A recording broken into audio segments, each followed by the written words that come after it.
I got 5:14, but we're okay. Sometimes it took you guys a while in the past to get us on the right timing.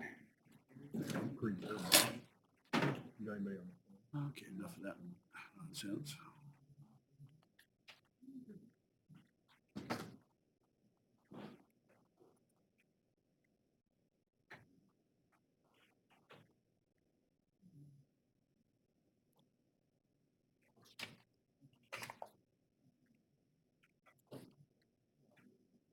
All right. Good evening, everybody. For the record, it is Thursday, August 22nd, 2019. It's 5:15 p.m. Welcome to the regular meeting of the Wenatchee City Council. Our first item is always the pledge to our flag. Councilmember Markhart, would you lead us? I'd be glad to. Pledge allegiance to the flag of the United States of America and to the republic for which it stands, one nation, under God, indivisible, with liberty and justice for all. Thank you, Councilmember Markhart. For the record this evening, Councilmember Esparza is not here. Councilmember Huffaker is in Japan representing the city with our sister city in Misawa. Councilmember Harold, are you with us by phone? Yes, I am. Excellent, thank you. First item on our agenda tonight are the consent items, which includes approval of this evening's agenda, the vouchers, and the minutes from the previous meetings. Your Honor, I'd make a motion that we approve this consent items, including the agenda for this evening's meeting, the vouchers, and the minutes from our previous meetings. Second. A motion by Councilmember Kulas, second by Councilmember Bailey, to approve today's consent items, which includes the agenda, the vouchers, and the minutes from our previous meetings. Discussion? Hearing none. All those in favor say aye. Aye. Aye. Opposed? Motion carries. Next item on our agenda would be citizen comment. This would be for any item that's not on this evening's agenda. We'll be taking public comment for both of our public hearing items, including the Transportation Improvement Program, the 6-year TIP, which I'm sure you're all here for, and also with regard to the apartments, Widener Investments at Kittitas and Mission. And we'll take public comment on any other action item that's here. So if you would like to address the council on something that is not on today's agenda, we'd ask that you come up. We'd give you 3 minutes and give us your name and address for the record. Seeing no takers, we will move on to our regular agenda items. So this evening we have 2 public hearings. These will both be handled quite a bit differently. The first is a regular public hearing that the council is used to seeing. The second is a quasi-judicial public hearing, which will be quite a bit more formal and will require those to speak to give us an oath and some of that sort of stuff. So just sort of be prepared. These 2 are going to go a little bit differently. So the first one we'll do will be regarding our 6-year Transportation Improvement Program. So we will hear from city staff. We'll ask questions of staff. We'll turn it over to any members of the audience that would wish to address the council on this issue, and then over to the council for any action they may take. So Gary Owen, I'll turn it over to you. Good evening, Mayor, council members. I'm Gary Owen, city engineer, and I'm here not as early as I'd like to be, but as I usually am about this time of year for presenting the revised 6-year transportation improvement program for you. And you're all scheduled to have a hearing on it, listen to anybody that might have feedback on it or anything else if you want to make any changes to the document this evening. I took this document to the Planning Commission last night. They didn't have any recommendations to change anything. They did have a lot of questions on current construction projects and that sort of thing, and lowering speed limits on a few streets, but nothing on this particular document. So, Mayor, I'll kind of leave it up to you. If you would like me to, I've changed up my agenda report a little bit. Instead of having this laundry list of all these minutia details and everything, I just kind of highlighted what's new on this year's plan in your agenda packets, and they're highlighted in yellow. And we saw it a couple of weeks ago. Any changes from a couple of weeks ago when we saw it? Not much. There's just a couple of foothills projects that I've changed the budgets on just a little bit, minor changes from what we saw a couple of weeks ago. Okay, but the same projects list, all that's the same? And I got a little bit more summary in here as far as the size of the entire program and where where the expected dollars are coming from and all of those good things. So I'd be happy to go into as much detail as you guys would like, or Well, I think in light of the fact that we saw this just a couple of weeks ago in our work session, I don't know unless the council has any specific questions. This is the second time we've seen it. So council members, any specific questions? I just think, remind me again what the red ones are. the red ones, that's last year's plan that we adopted, and they are no longer on the new plan. Okay, They're coming off because they're constructed or under construction. thank you. All right, any other questions for Gary? If not, I'll turn it over to any members of the audience who would wish to address the council on the adoption of the 6-year transportation plan. Seeing no takers. Council members, I turn it over to you for any action that you may be willing to take.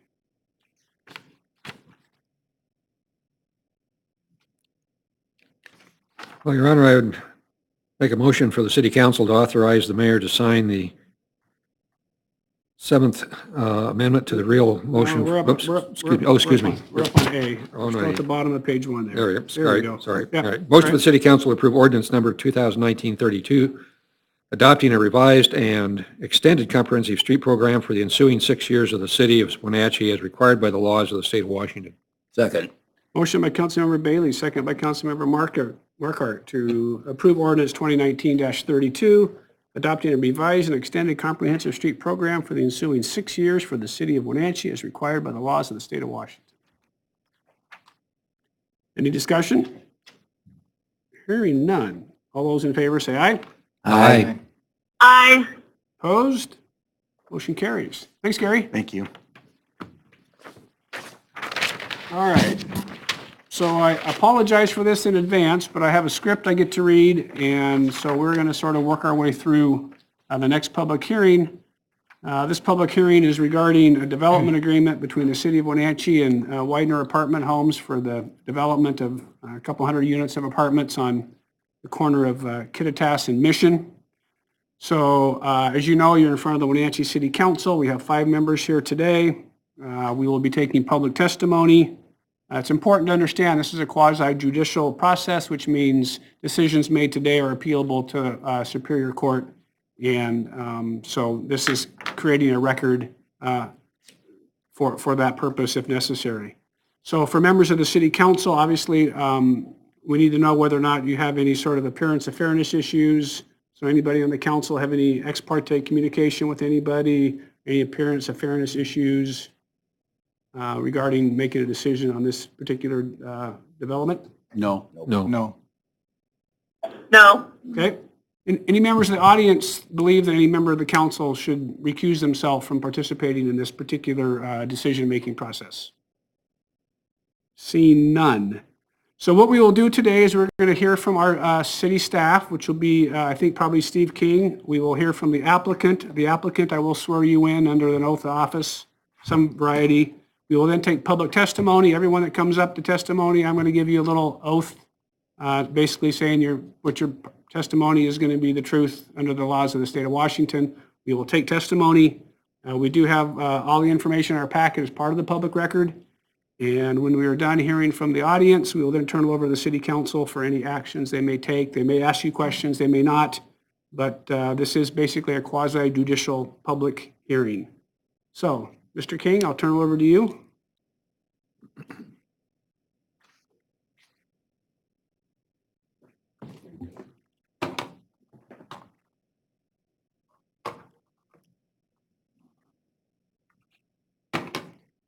Good evening, Mayor and Council. Steve King, Economic Development Director for the record. Going to fire up a proposal here. For this presentation, you have quite a packet of information in your staff packet. I plan to go through that relatively at a high level and then offer the opportunity for questions. So let me, whoops, get the technical parts working first. No.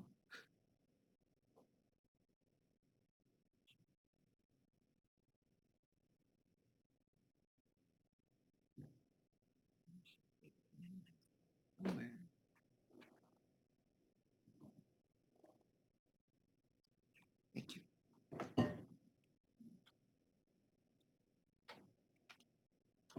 Okay, this There you is go. a development agreement with Mission and Kittitas Apartments LLC. Want to start with just identifying the site. The project we originally started down the road was to do a development agreement for what's known as the Mission and Kittitas or Firestone parking lot at the corner of Mission and Kittitas, shown in this picture here. Working through the development agreement, Widener Investments or Mission and Kittitas LLC secured a contract on the adjoining Firestone building. So the development agreement that we're talking about tonight and the SEPA documentation covers this larger site of 1.2 acres.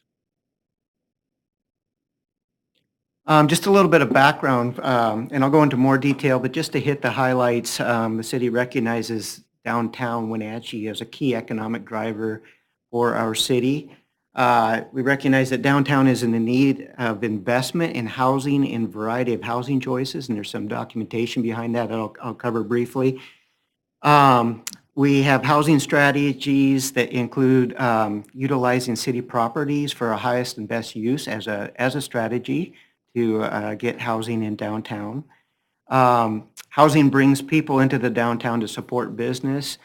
We all know about the Amazon effect and the need to have people present and in critical mass in your downtown environment. I already mentioned that the city and Widener Investments, which was later assigned to Mission and Kittitas Apartments LLC, entered into a purchase contract for the parking lot, and then subsequently they secured a contract on 201 South Mission. And just for the record, that was a couple of years ago. We've That's been correct. extending this a number of times. Yes, that's correct. In fact, the city surplused the property in 2017, and I think it was in October of 2017 we entered into the purchase contract. Thank you.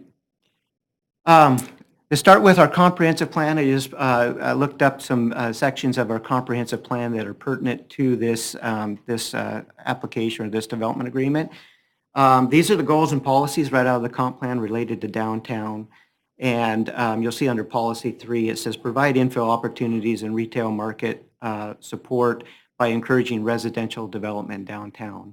And this is definitely what this project's all about. This property was looked at a number of years ago for a housing development, for low-income housing. And that project did not go forward, largely because of the recognition of the desire to get market rate housing in downtown to support those who frequent downtown and work downtown.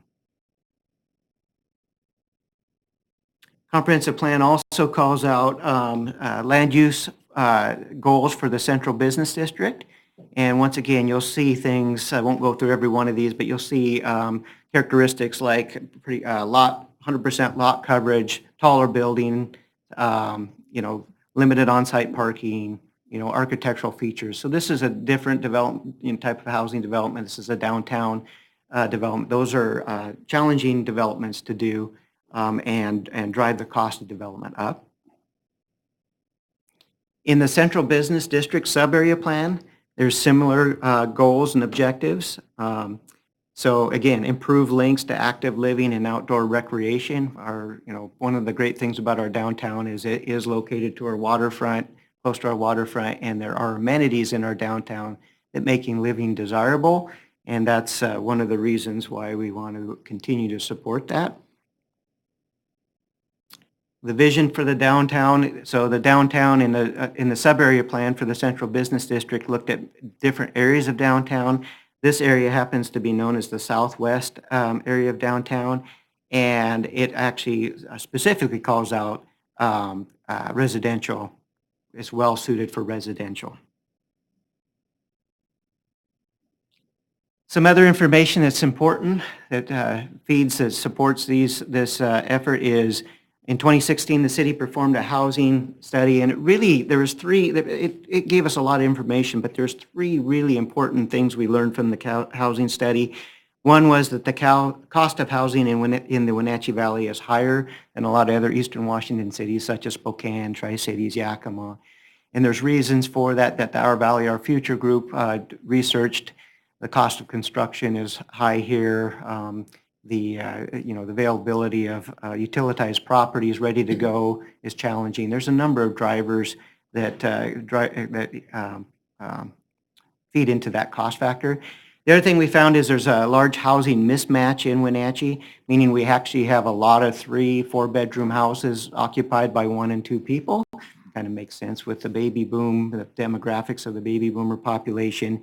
And we've also learned that the part of the housing challenges that we're seeing in the nation and the state, and particularly in Wenatchee, is this broken housing ladder and the inability for people to access housing because of the lack of cycle of housing. So one of the things that this project does is it provides an opportunity to live in the downtown environment, and we're hoping to see people move out of some of those residential neighborhoods, maybe into a downtown environment. We certainly hear that a lot in working with the Downtown Association, that there's a high desire for people to live into downtown. So in the housing scheme of things, it helps the entire city as well as the downtown. And then the other thing we learned that was critically, that's acute in the Wenatchee area is this, it was what we call down renting, and it has to do with the market supply of housing. This is an analysis of a gap analysis, and what this chart shows, I just really want to focus on one thing, is there's about 1,600 units, and this is rental units. We're 1,600 units deficient to folks that have the ability to pay 120% of the area median income. That's a real challenge, because what that means is people that have the ability to pay are renting units at a higher rate that's taking it off the market for affordable housing. That's a really critical factor, and that's accentuated here in the Wenatchee area compared to other Eastern Washington communities. Also in 2016, we did a intense parking study for downtown. And since this area of downtown, I'll show a map in a second, is largely underparked relative to efficient parking standards, I wanted to show this chart. This is the weekend occupancy on the entire downtown basis. So if you look at the light pink lines, that's in the very middle of downtown, where the highest occupancy is around 37%. The medium colored occupancy level was peaked out about 29%. That's in the north and south peripheries of the core of downtown. And then you have a cumulative in the red, where our cumulative peak was right around 33%. So you can see we're using about 1/3 of our parking supplies, and that's the on-street. We actually have a lot of off-street parking as well. So when you combine those together, we're very underutilizing our parking, which is very much a misperception, because when you go downtown, oftentimes you'll see down by the convention center, you'll see very heavy parking demands, and that's localized. And that's the case in the weekdays, we're about 50 to 60% utilization. And the healthy and parking environment is typically you're at 80 to 85% before you start building parking garages. So this is a map, and the green indicates less than 50%, 55% utilization.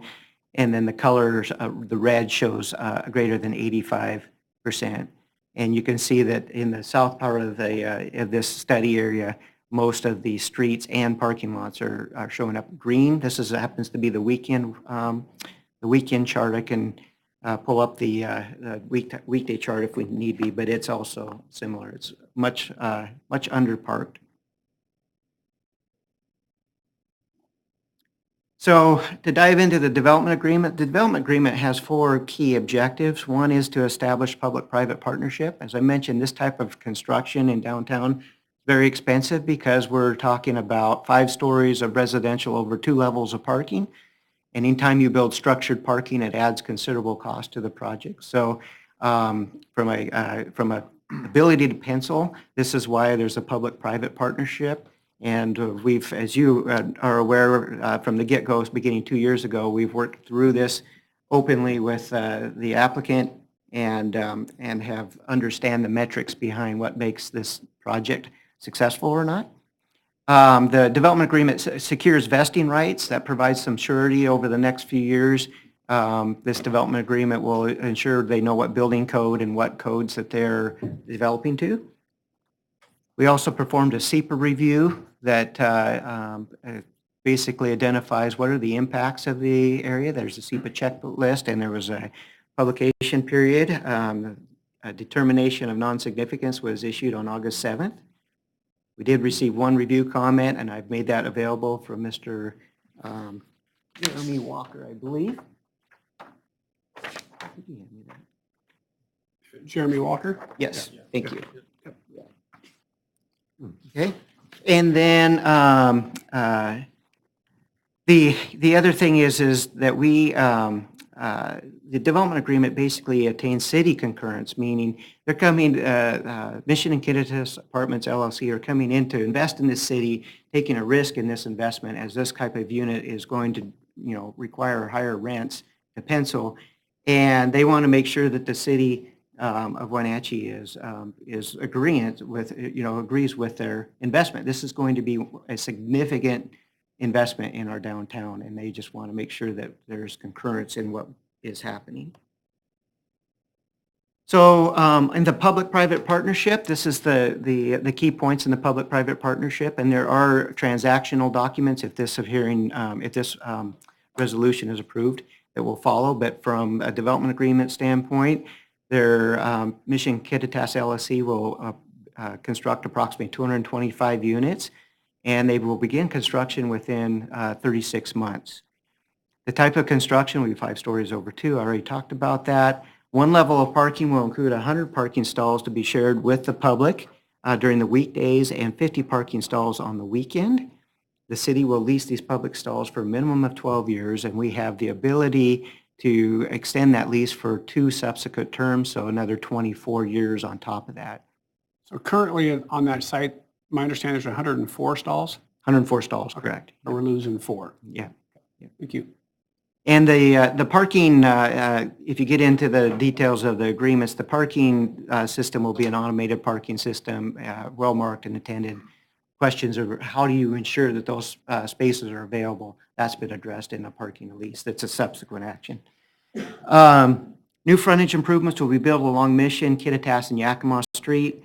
The city will share in those costs at 50%. So all those sidewalks that are old and street trees and lights will be rebuilt, partly because the construction will further create issues with them. And then second, they've been there a while. And so you want to have, with this kind of investment, you want to start out fresh with new street improvements, and there's a benefit to the city there.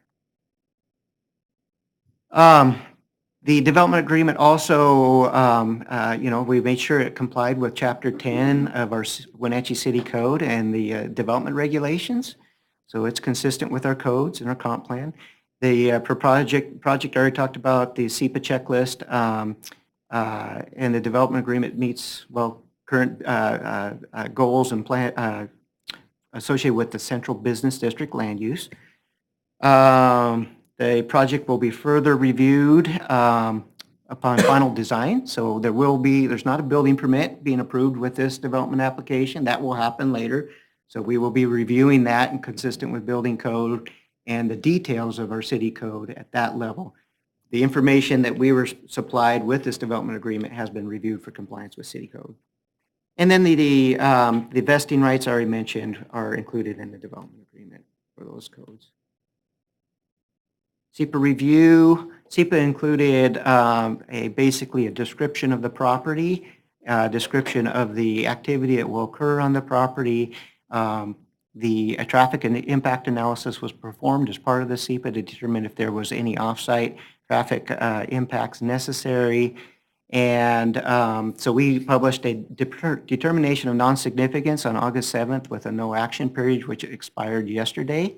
And we did receive the one comment that I mentioned, and you have in your packet. That comment, the general point of the contact was about use of the parking area on Sunday. Did everybody get a chance to read it? And concerned about, from the Foursquare Church, about their congregation being able to find parking on Sunday. Okay. I just want to, there's a couple minor clarifications that we will work through. And I just want to make sure that this was, that the council was aware of them.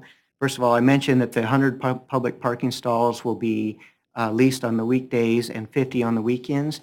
In our, up until this point when we've been working on the financial pro forma, we have figured that all based on 100 stalls, 365 days a year. But logically, on the weekend, the residences will be closer there. So this will leave us with 50 stalls for public and an additional 50 for the residences, which drives our lease rate down just a little bit. But we believe that will be very adequate. And then the development agreement as originally provided was discussed construction within 30 months. And we had an inconsistency there. We wanted to make sure it was consistent at 36 months. So those are two minor clarifications I wanted to bring up. Everything else is the same as the documents that were provided to you.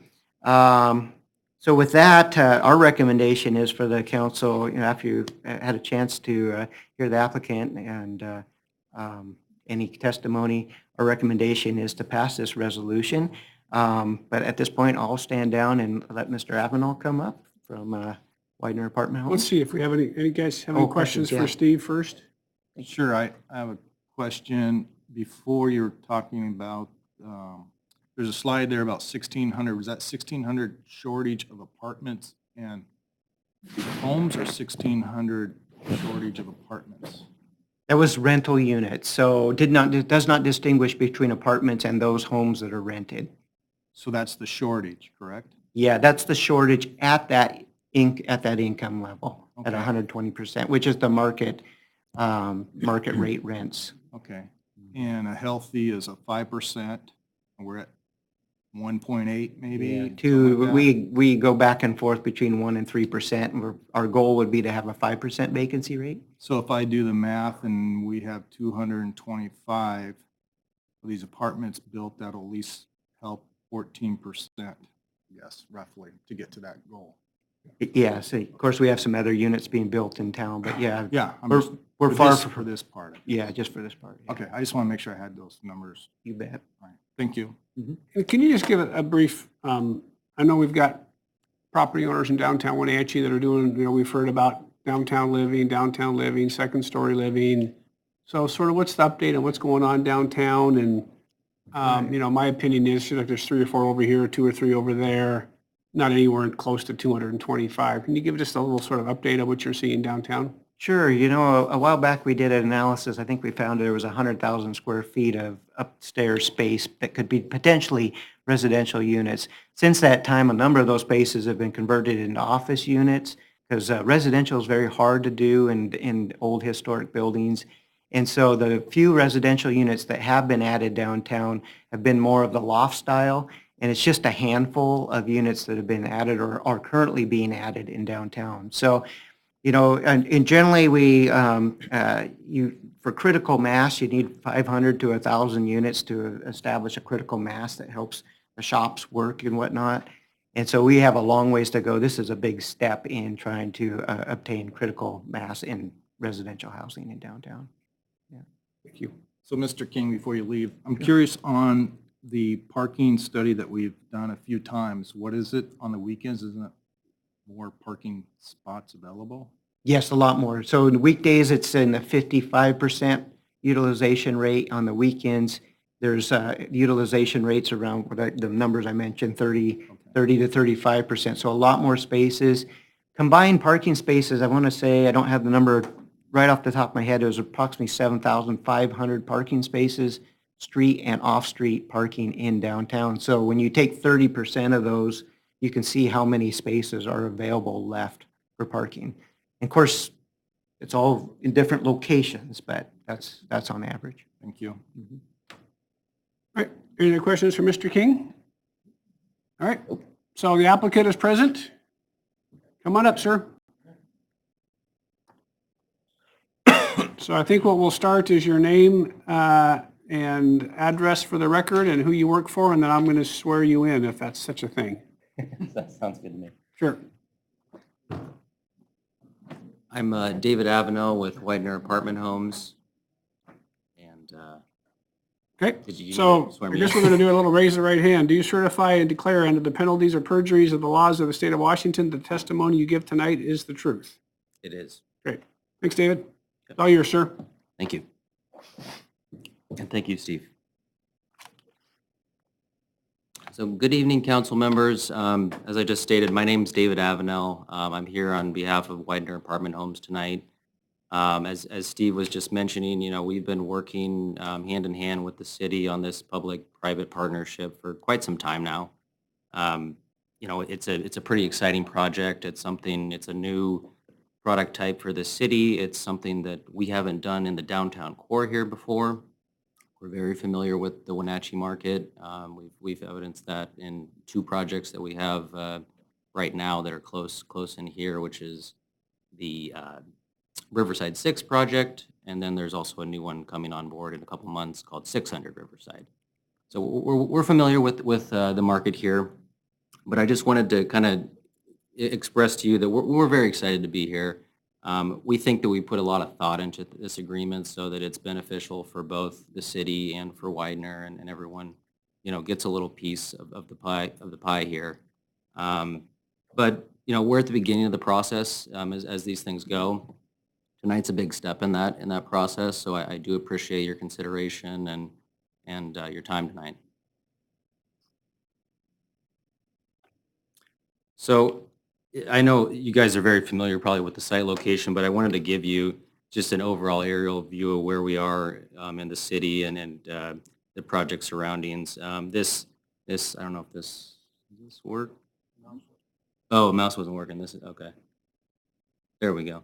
So this orange rectangle here, this is obviously the site.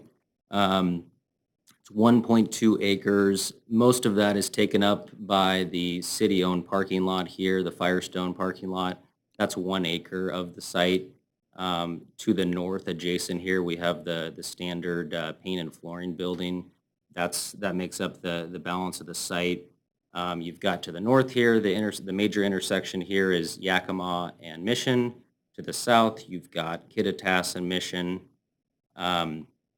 It's a fantastic location. I mean, it's close for a developer. It's a dream because you're close to city parks, you're close to restaurants, you're close to shops, you're close to transit as well. We plan on taking full advantage of the views that are here. You have to the west, you've got the mountains. To the east, you have the Columbia River and the surrounding foothills. It's a great site for apartments.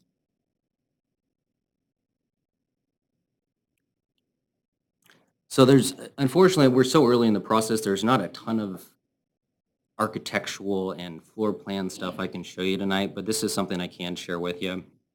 This is just kind of a diagram showing the building footprint and the uses overall on the ground floor here. What I want to kind of highlight overall is the strategy here in the building is on the main corner here of Mission and Yakima. That's where we're placing the residential lobby in this light blue area. It's kind of the gateway, if you will, to the building, to the city. It goes towards the downtown core, and that's where we want to highlight the activity in the building for people entering and exiting.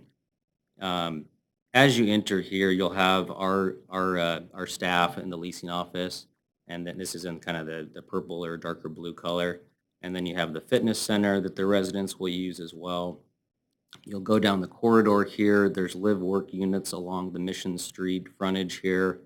There's another lobby in the midpoint of the building that's just kind of an efficiency where you don't have to go to either side of the building. There's going to be an elevator bank there as well that helps kind of get the flow of everyone to their floors appropriately. There's also one more just smaller entrance and exit to the south there towards Mission and Kittitas for residents to use. But overall, so there's going to be 3 different elevators in this building. Basically, the 2 is not enough. If you do 1 on each side, it's just the full length of the city block. People will be pulling their hair out. So we've got 1 in the middle area here. It'll access all floors, including the parking garage. And in this green area here, this is the parking garage that'll be on the ground level of the building. You'll enter in this parking garage off of Kittitas Street, and this level of parking is for residents only. And as you go down here to the bottom of the screen, the parking diagram here on the bottom, that's the lower garage floor. That's going to be the shared parking situation where if you kind of look at the, I don't know, yellow mustardy color here, That's the 100 stalls that they would be shared. So you would enter through the alley on this level, and you'd come in and you'd use your 100 stalls here, and then over here to the south of the project, there's more parking for the residents. There'll be a little gate system there that kind of people with key fobs can access that parking area. And lastly, just so it's clear on this shared parking, what we're planning on doing is having, an elevator or stairs or both, maybe, I'm not sure at this point, but to the circulation up into that lobby area on the top floor, so you can easily kind of funnel out into the city from that area.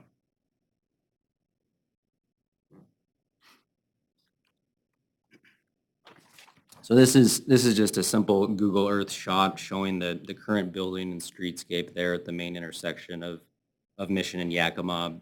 Currently, you've got the paint and flooring store there.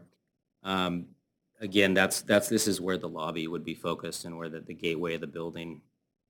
One thing we'd really like to do on these projects is focus on the streetscape and kind of the front door of the building and how the community sees our buildings. And part of that would be, you see all these overhead utility lines, those would be undergrounded in this project, as well as, just improving the overall frontage with new curb, new sidewalk, site furniture, street trees, benches and whatnot. So that's a big priority for the Widener team.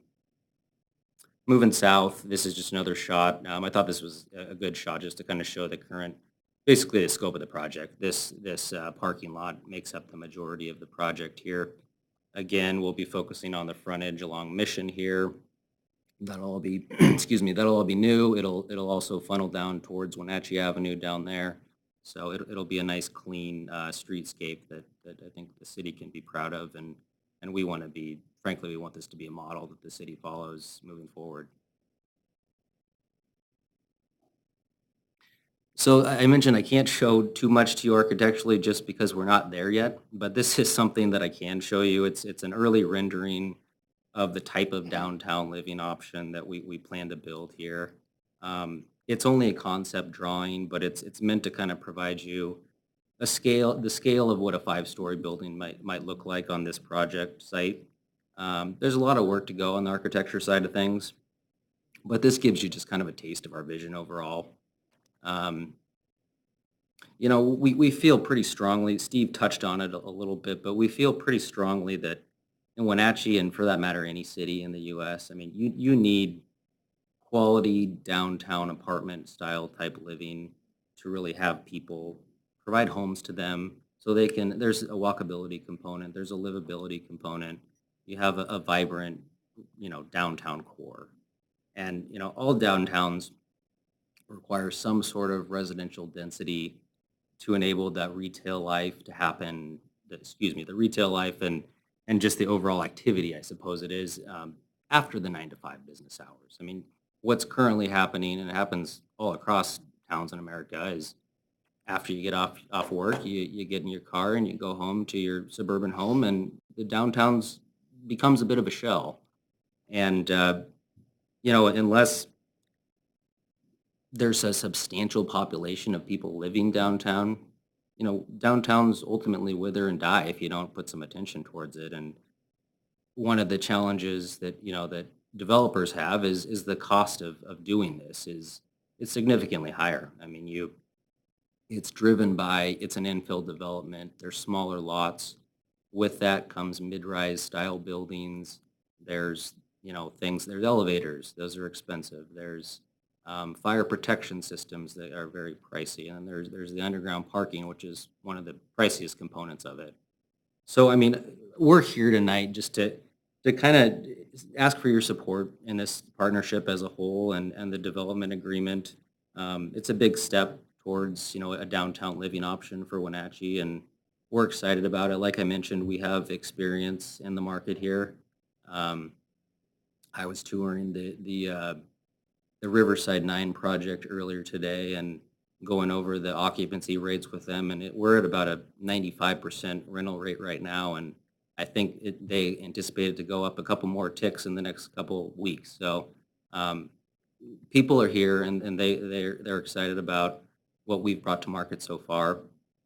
We're excited to continue on that path with you guys. I think the next step is this site, and I appreciate you guys considering that. I'll be here for any questions as we go forward on the night, but thank you. Any questions for David while we have him here? All right, thanks, David. Yeah. All right, so at this point, I will turn the presentation over to any members of the audience who would wish to address the city council on this public hearing item. Again, I would ask for your name and address for the record. I will then give you the oath and then ask that you keep your comments to somewhere between 3 and 4 minutes. So come on up, sir. Good evening. My name is Jeremy Walker. I was the one commenter, I guess. All right, Jeremy, let me give you a little oath of office, right? All right, do you certify and declare that under the penalties of perjury of the laws of the state of Washington that any testimony you give tonight is the truth? It is. Great, thanks, Jeremy. Go ahead, sir. I am the pastor of the Foothills Foursquare Church, which is not mentioned in the list of areas being impacted. But as you saw in my letter, it was not just the impact that happened to my church. The reason why I'm addressing this is actually for the community and for the businesses in the area. When you drop in 200 plus units, the parking is going to get a lot more extensive. I dug a little deeper. There is currently 104 spots. We will lose 1 spot by the proposal. They're talking about 255 stalls for 226 to 250 units. The 50 on the weekend is a little bit of a new one to hear. But even with the 100 spots being opened, further down we end up talking about 300 to 340 people that this should serve. And this looks like with 155 spots for the actual residents, that's giving a car ownership of 51%, which even New York City has a 56% car ownership, and they have infrastructure coming out their ears. The state of Washington is more like 85%.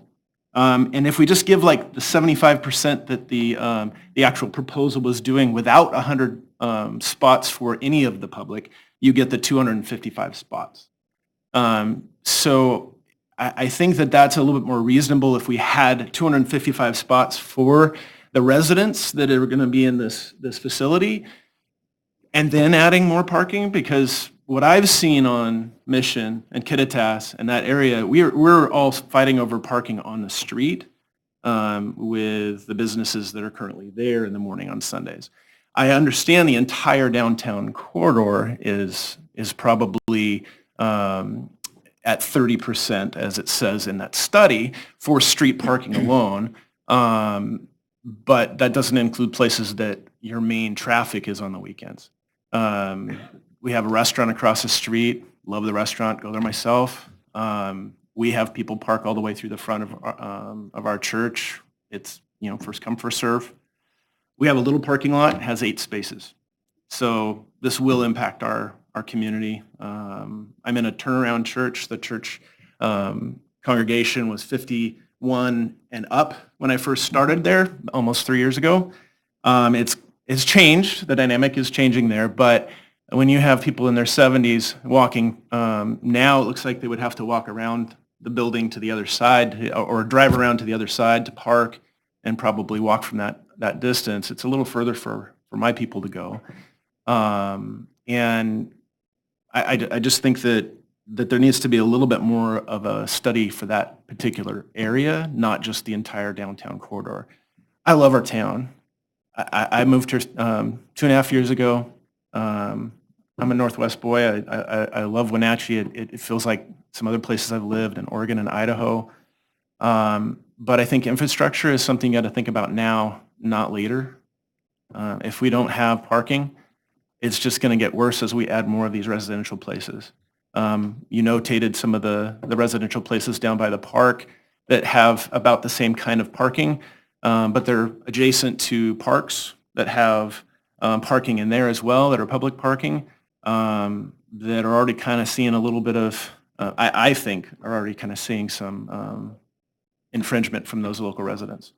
So it's not really helping the parking situation. It's going to end up exacerbating it. On top of that, I had another concern. This is definitely not a facility that's going to help with that other end of the extreme. We had about 1,600 homes that were short on the upper end of the pay scale. The 30% and lower, we had 1,088.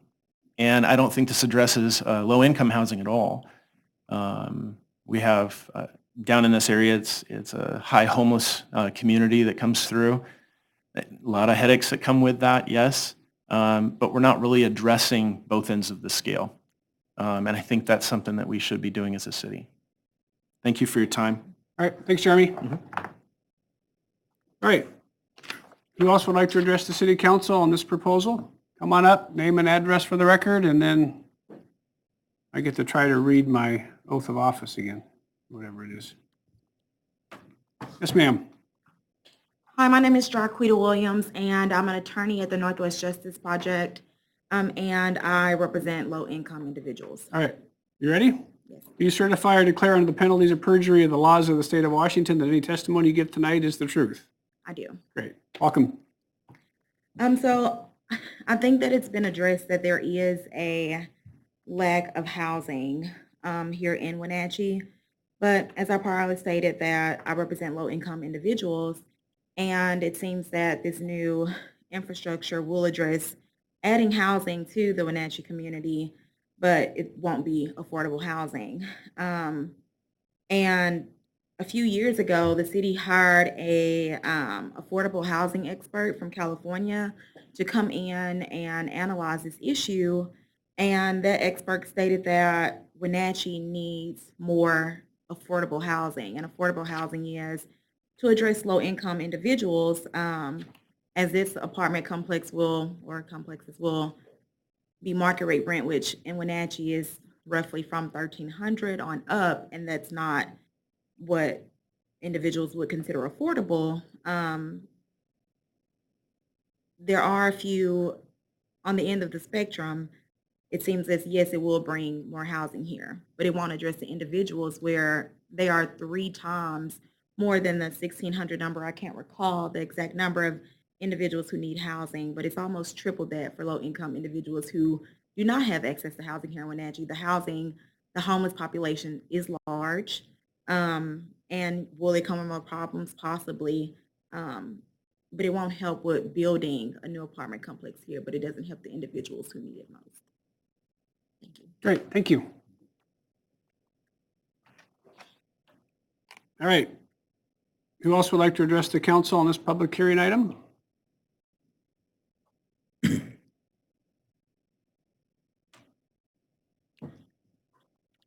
Hi, I'm Linda Sassy, and I'm the property owner right across the street.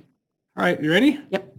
Do you certify or declare under the penalties of perjury of the laws of the state of Washington that any testimony you give tonight is the truth? I do. Thanks, Linda. Welcome. So I look right into that building, which I think is awesome. It's a lot better vision than what I'm looking at right now in the back of those buildings. But what my concern is parking, just like everyone else.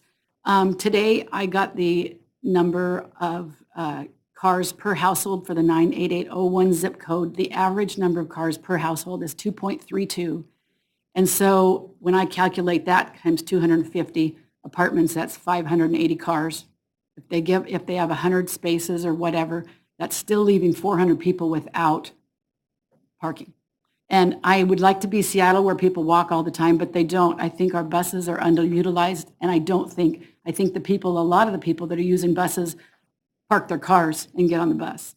And so I just think that we're not going to get away from this. I have a parking lot at my office that I like to utilize for my clients, but I can see the headache that's going to come and I don't want to have to put up a barrier or tow people's cars, or I just want there to be enough parking for these people, because I would love to have that building there too. It would be great, but I think we need to be fair to the people around us, because all the people, we have people parking up and down the street now, and I don't know where everybody else will park. I thought there was somebody that went by and checked on cars, but I've had cars that are disabled in front of my office for 3 days, and I finally called the city and they'll tow it away. but there's nobody checking on people parking. So that's my concern, is the parking. Great, thanks, Linda. Uh-huh. Who's next?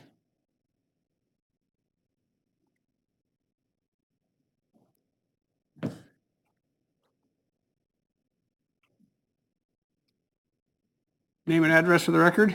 My name is Steve Stroud. I have an office at 310 South Mission Street, so pretty much kitty corner across from this proposed building. Perfect. You ready? Oh, yeah. Do you certify or declare under the penalties of perjury of the laws of the state of Washington that any testimony you give tonight is true? Yes, I do. Great. Thanks, Steve. Okay. One thing, just to be clear, it's been stated, I want to put on the record, this is not affordable housing. This is upper income housing.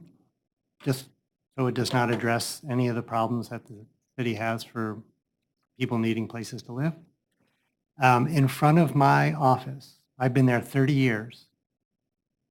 It's jam-packed every work day, up and down the block. Around the corner, the wild huckleberry is there. There is no place to park out front on a regular basis. You're adding 500, that's the number just given, 500 vehicles to this spot with 100 parking places. I'm not a genius, but that doesn't work. It will negatively impact my business, and I'm very much concerned about it.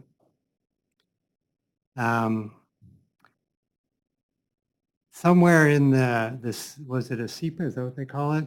In the report, it said that no offsite impact was necessary to do a discovery on. I would request that the city of Wenatchee require there be a study of the impact around that particular area. There may be 1,600 parking spots somewhere in Wenatchee. It's not in front of my office. It's not on the corner of Kittitas and Mission. I can guarantee you that during a workday. That's all I have. Thank you very much. Great. Thanks, Steve. Who's next? I've been living all day to give you an oath. This will be really fun. I am so excited. I can hardly stand it. Name is Kyle Flick. I have an office right across the street at 222 South Mission. All right, Kyle. You certify or declare under the penalties of perjury of the laws of the state of Washington that any testimony you give tonight is the truth? I do. Great. Thanks, Kyle. Welcome. Thank you. Yeah, I wasn't planning on saying anything, but I'm directly across from the construction, and I know from my perspective, the view is wonderful, looking over at Badger Mountain and all that, so I'll be missing that. But if it's a project that's going to allow for housing, I'm not objecting to that part. But I am worried about the same thing that everyone else is talking about, and that's the parking. I only have enough parking spaces in the back of my office for the employees, and I have a renter upstairs and an employee for him and myself. So we take up everything in the back area, and then if someone is needing to come in the back area because they're disabled or what have you, to come into my office, then we'll move to the front and then let them come in. And if all the parking in the front is taken up, I don't know where my clients are going to come in to see me at the office. So I am worried about that. It'd be nice if we could have some designated parking for the businesses that are across the street, so we know we have slots available for clients that come to the office. Absent that, I'm not sure what we're going to do. If there is availability in the garage or the basement of this apartment complex, it would be somewhat difficult for them to still come back up to the office. So I'm hoping that we'll take that into account in the process of the approving of this. Great. Thanks, Kyle. Appreciate you being here tonight. Yep. All right. Anybody else wish to address the council on this public hearing item? How's Vern tonight? Good. Vernon Cox, property owner. All right, Vernon. Do you certify and declare under the penalties of perjury of the laws of the state of Washington that any testimony you give tonight is the truth? Yes. Great. Thanks, Vernon. Great. Just wanted to address a couple concerns like everybody else, parking. The parking study that everybody's looking at was done in 2016. So things have changed quite a bit since then. So I think the study should be redone to current, what's going on now, because a lot of them vacant spots are now occupied. So there is more people. Today at 1 o'clock, there was 45 cars in the parking lot. Granted, there's still vacant space and stuff, so on most given days, there is still always parking available. But with 500 new cars coming to the area, if this goes in, I don't think there will be any vacancies. Then a couple other things that, you know, it went from 170 units to 250 units instead of 5 stories, now 6 stories. Just seems like, you know, things keep changing. So the city, the co-sharing of street improvements, sidewalk improvements, and everything, I'm wondering why the city is putting money towards that. Any project I've done, I've never received any money from the city of Wenatchee. Projects down on 5th and Chelan with this Jack in the Box that we did quite a few years back. The city was actually looking to make us pay for all the traffic revisions and everything that were going in. Clear up to Miller, clear down to 5th. Why is the city of Wenatchee footing the bill on these improvements? Kittitas Street was supposed to have been redone 25 years ago. When they put a new water line in it, they said it was going to be done within 2 years. Still has never been done. So now that this project's going in, shouldn't the developer redo Kittitas Street in the infrastructure of that street? Storm sewer in the alley from Wenatchee Avenue to the proposed project isn't adequate at this time to handle what's there now, let alone what's going to be there. So the alleyway needs to be improved. The storm sewer needs to be improved. All the businesses on Wenatchee Avenue, when it rained the last 2 times, not the heavy rain, the last 2 times, all the south end businesses there flooded. The water was running in the storm sewer through their building and out the front doors. So that needs to be addressed, because if traffic's going to be coming in through the alleyway instead of Kittitas Street, in my opinion, the alley's not even wide enough to handle that. You're not going to be able to get in and out. That'll be their problem. But if the alley's not improved, where's all the water and the waste going? And so that's some concerns I had. And the main concern is, why is the city of Wenatchee paying for the improvements, not the proposed, the people that are doing it? The traffic study for the area, Kittitas and Chelan Street, right now has an F rating. It's the worst you can get. There's a proposed light to go in there in 2040. What's going to happen the next 20 years? It's already at a rating F. So that means that half the people are going to go through that intersection, because most of them aren't going to go down the Wenatchee Avenue and try to turn left or right. They're going to go Mission or go up on Chelan and go the other way. So that's already an issue, and that's not going to be addressed until 2040. So that's a concern. And then keep talking about the joint venture with the city of Wenatchee and the developer. What is that amount? I've heard it's upwards of $1 million that the city's going to put towards this project. Can anybody tell what that amount is at this time? We'll address that when you're done. Okay. I think the council will have comments, and I think some of those questions we can answer a little bit later. And then the lease rate, the city of Wenatchee owns it now. It was bought on a separate, that property was purchased on a separate taxation to downtown businesses only in 1974. So technically the downtown businesses in the core already own the property. So where's the money coming from, the funding to lease the property back so that there's parking? Where's that money going to come from? Another taxation to downtown businesses to use it? And it's only proposed for 20 years. What happens after that? I mean, I've been in my current location for 22 years, and then the Wenatchee Avenue property that uses that parking lot right now, the tenants use it.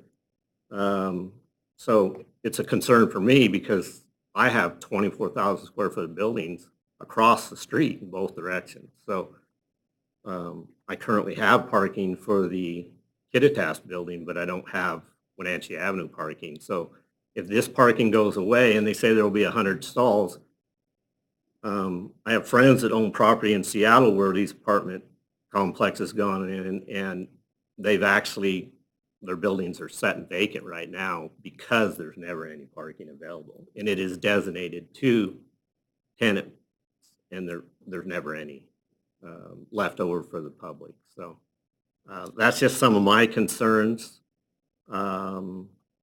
Yeah, so yeah, if you can tell us where the money's coming from and how much it's going to be, that would make a difference. Too. Perfect. Thanks. All right, thanks, Vernon.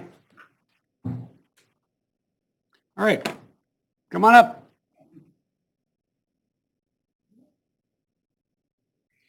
I feel like I'm a judge. Yes, ma'am. My name is Lori Bronstein. I'm also a property owner. I share this property with Dr. Stroud. Okay. So 310 South Mission. All right, you ready? Okay. You certify and declare under the penalties of perjury of the laws of the state of Washington that any testimony you give tonight is the truth? I do. Great. Thanks, Lori. Welcome. Well, thank you. I want to raise 2 points. One of the things that Dr. Stroud and I both do is we're a medical office. I run a birthing center. Back in 1996, this city gave me a permit to build it and permission to put in. I had to lease strips of land from my neighbors in order to get in 6 parking spots.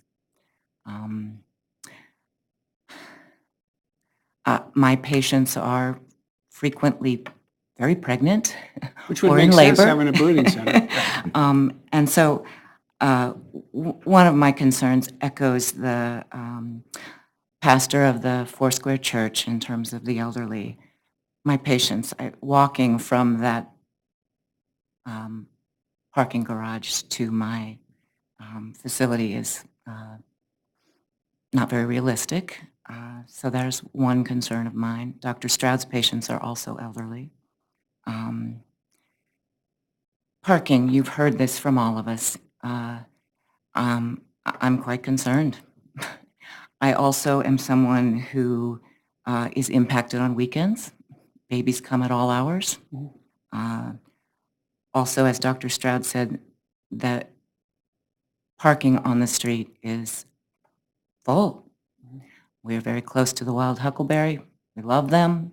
It's great to have food when you've been up all night. And yet the street is always full, and particularly Saturdays and Sundays. So I'm concerned. Where are all these residents with 2 cars or even 1 car going to park? And they're going to park on the street. My second point was, in reading through the traffic studies, there was nothing that I saw that addressed traffic flow coming out of the alley between Mission Street and Chelan Street onto Kittitas, the alley that I share with Mr. Corcoran next door and the Wild Huckleberry.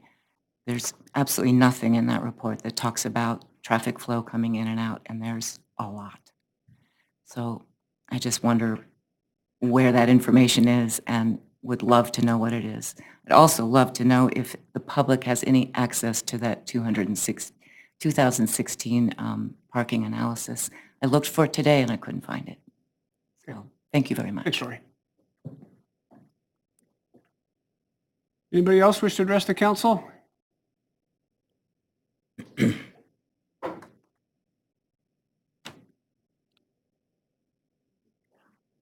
Good sir. evening. Nick Mouchon. I live at 841 Red Apple Road. You ready? Yes. All right. Do you certify and declare under the penalties of perjury the laws of the state of Washington and any testimony you give tonight is true? Yes, sir. Great. First, just want to say that I'm an architect. I come here as a personal opinion, but I do have a background in this development field. I do want to start in saying that I really do like this development style, and that it will bring a lot to the city. But to not continue beating the dead horse, but parking is my major concern with this development. The current code brings in a requirement of 1.5 parking spaces for one bedroom and 2 parking spaces for 2 bedrooms and above. You don't need to do very much math to realize that parking is going to be very under, yeah, it's just going to be very low for the amount of density that they bring to this downtown. And to also consider that these type of developments, if the city does more in the future, is only going to compound in the future, and more parking issues are going to arise in the future.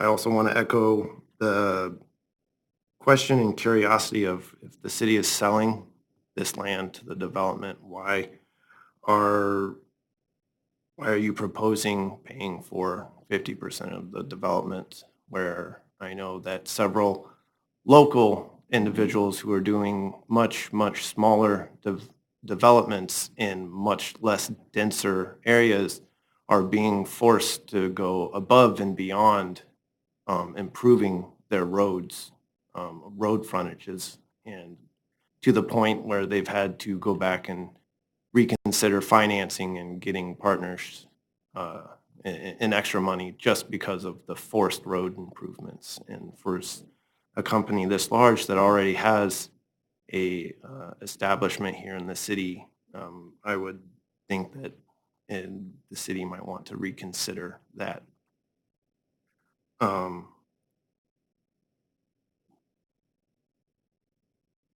also want to bring a concern. I also know that we don't have very many architectural plans to go off of, so I won't spend more than a second on this topic. But I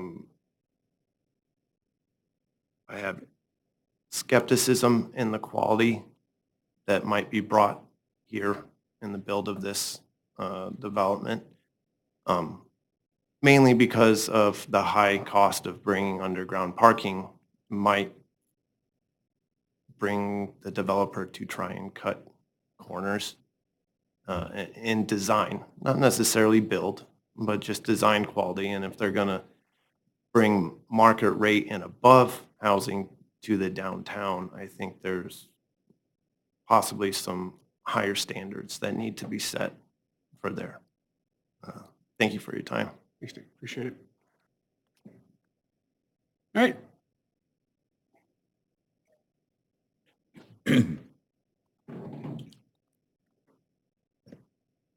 Yes, ma'am. Hello. I'm Angie Decker, 302 South Mission, Wild Huckleberry. Hi, Angie. How are you? I'm good. How are you? All right. Do you certify or declare under the penalties of perjury of the laws of the state of Washington that any testimony you give tonight is the truth? Yes. Great. Thanks, Angie. The only thing I can say, it would be great to have something beautiful in that spot. I agree with Linda. There does need to be another study. We have grown huge over the last 3 years in our business alone, where we're having, I mean, people just don't use their head. And these are people that are coming to eat. They park in front of garage doors. I mean, the old Business Journal next door, we're constantly having to ask our patrons to move. You would think that would be something they would know, don't park in front of a garage, but they don't. Mm-hmm. They park there anyway. But I'm going to say probably 5 times a weekend. Bring Jasmine over here. Oh. Linda, you all right? Yes, I'm fine. Okay, you might mute your phone a little bit. Thank you. At least 5 times a weekend, we're having to have people move their cars because they're in inappropriate parking spots as it is. The buses that go up and down Kittitas, that's a scary venture in itself, especially in the winter. There's been a couple times they've closed Kittitas off because the buses can't get down around cars, so they won't allow parking on the road. So that is the biggest, and I feel bad, I think we've probably impacted quite a bit of the parking. So I don't agree. I mean, the 2 blocks in front, and down to the church, it's packed on Saturday and Sunday. And a lot of it is coming actually into our business. So even if they're not open for business, we are. So anyway, that's all. It does need to be looked into, I think. Great. Thanks, Angie. Thank you.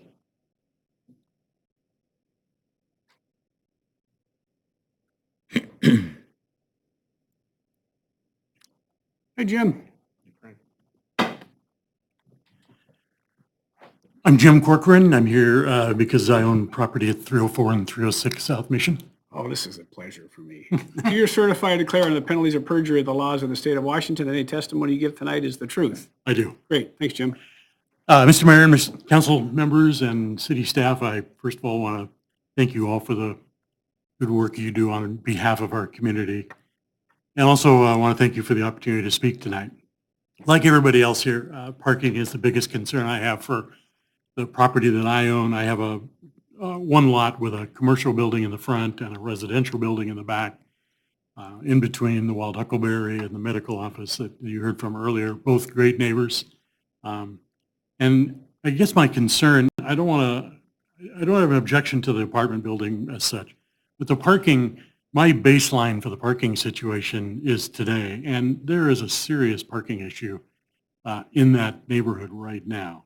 And it stretches from really where the police station is down Mission Street, probably another block down to the church, say, on South Mission Street. Because all those buildings are small, many of them were residences at one time, some of them still are. So if they have any parking, it's going to be a handful, 2 or 3, maybe 4 spaces that are accessed by the alley. In my case, there's even less than that. There's about 3 parking spaces on mine, and they're all used by the employees of the front building. So parking is difficult right now. It's just full all the time. And I would hope that the city would want to encourage the kinds of things that are going on in that neighborhood. And I use everybody in that area has taken buildings and has fixed them up. Some of those are 100 years old, and I'll use the Wild Huckleberry as an example. They've maintained that 1922 building in spectacular condition. And that business brings life into that community. There's activity. There's people that come to enjoy a good meal. Speaking of bringing life to the community, the medical office on the other side is doing the same thing, but in a different way. So, I mean, those are the kind of businesses, those small businesses, rent's a little cheaper that side of town, and I think those are the kind of businesses the city wants to encourage. It's tough to find street parking now. Adding in 245 housing units is going to make it almost impossible. I don't know how the businesses will survive. I guess I'm here today just asking the city to show a little love to that stretch of town. It always seems to me that when the city ventures into a beautification project downtown, like benches or landscaping or lighting, it kind of trickles off a little as we get south of Yakima Street. And by the time it gets to Kittitas, it's the wild, wild west from there south. You've got 5 lanes of pavement on Mission Street. You have 6 lanes of pavement on Wenatchee Avenue. And I know they added the one pedestrian node a little further south of us, but I think it needs a little attention. And this project maybe gives us the opportunity to do that. So what I'm here asking for today is a little love from the city, a little effort to maintain short-term parking spaces. I think what we're all concerned about here tonight are 2-hour parking spaces, as many as there can possibly be, so that people don't end up parking overnight and all day into the space. And again, back to my baseline, I have one of the few driveways that go all the way from Mission Street and that's the parking for my employees. Daily, somebody is parking there to go to the restaurant or to go to the clinic or someplace else nearby because there just isn't parking. I can't blame them. People want to park close in Wenatchee. I know they do. So again, thank you. How dare somebody walk a block and a half? That's right? exactly right. Yeah. That's the reality, though, Yeah. unfortunately. So thank you for the time. Thanks, Jim. Oh, won't this be fun? Hi, Linda. How are you? Good evening. My name is Linda Haglund, and my day job, I'm the Executive Director of the Wenatchee Downtown Association, 103 Police Suite 35. All right. You ready? I am. Do you certify or declare under the penalties of perjury of the laws of the state of Washington that any testimony you give tonight is the truth? Yes, I do. Great. Thanks, Linda. So Mayor and Council, You probably guessed I would show up to talk about impact to downtown, which I should in my day job. I really, in full disclosure, the Downtown Association, though anybody can be a member, our reach really doesn't connect to that part of Mission and Chelan. So I'm really not here addressing the issues of the people who own great businesses and park in that. What I'm here to address is really the opportunity, I think, in this project. The number one request that I get at my office, and it's every week, is housing. People want to live downtown. We've talked about it. It is a goal setting. Of the 11 projects I think you referenced that are currently in rehab, my 11 buildings in downtown right now. One of those projects, Mayor, is a personal residence. It will be their own residence upstairs. One of them will be one leased unit, and one of them are looking at small studio apartments. And the reason those rehab, all 11, aren't putting a lot of apartments upstairs is cost. To rehab an old building, as they've mentioned, some of these buildings is not cheap and it is expensive, and that just isn't happening. So how do we address that desire to live downtown and build a community? I'm in agreement with this is a beautiful building, and that will infuse residents into the businesses and restaurants and bars and the pack and everything that's going on downtown. The other thing I'm hopeful for is Centennial Park. And I think this affords a great opportunity for an upgrade eventually to Centennial Park. I see splash pads. I see a neighborhood park. And currently, right now, it really isn't a neighborhood park. So I see that opportunity. It was mentioned, the feel, as you leave downtown at Yakima Street, that feel. And that block has always been an opportunity since I've had this job 8 years. It was not included in the local improvement district over 20 years ago that did those lights and infrastructure updates. So you feel it when you leave Yakima, when you leave past Yakima and head to Kettitas and further south. I really think it's time we look at that block and look at further south and extend downtown and make you feel like you're still in downtown. And I am not an expert. Obviously, I'm parking. I deal with it every day in the downtown core. But what I do know is that we're in need of extending our community into downtown, and people want to live downtown, and it's all ages. It is young people, it's retirees, and they just want that living in downtown. So the future of having those residents that downtown is their neighborhood looks really bright to us. So I just wanted to give that perspective from that further north and what the downtown does. Thank Great. you. Thanks, Linda. Anybody else wish to address the council? See no other takers, I will turn it back to the council. You want to hear from staff? Any questions of Steve in light of the comments? I probably have a couple. Steve, you want to get up and?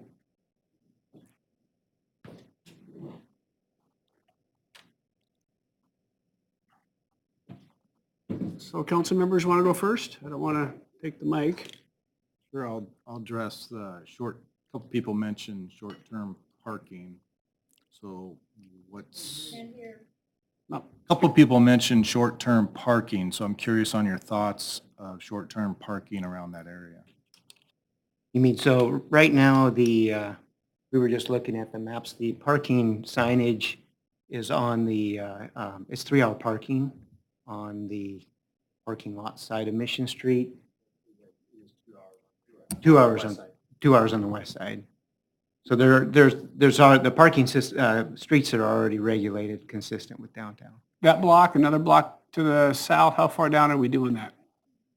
I think the next block down does not have it. I'm just looking at Google Street View. Okay. Yeah, pretty sure I was just pulling up the parking study, but I think that I think that's the end of it is Kittitas. Okay. Parking enforcement not doing any parking.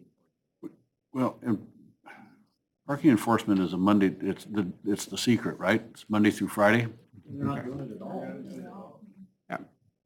Yeah, and if we know that, we can get the guy down there. He has a routine. He should be down there on occasion. So we can certainly work into that. But longer term, we have to be able to again, monitor the parking and issue the parking tickets for those that are staying longer than they're supposed to and help those businesses out in that area. So, and in terms of our code, what's our code say? Obviously, this is code compliant because we would never issue a building permit that's not code compliant. So what's our code say? The parking code for new buildings in downtown's 1 stall per 1 unit. And so that's intentional. Right.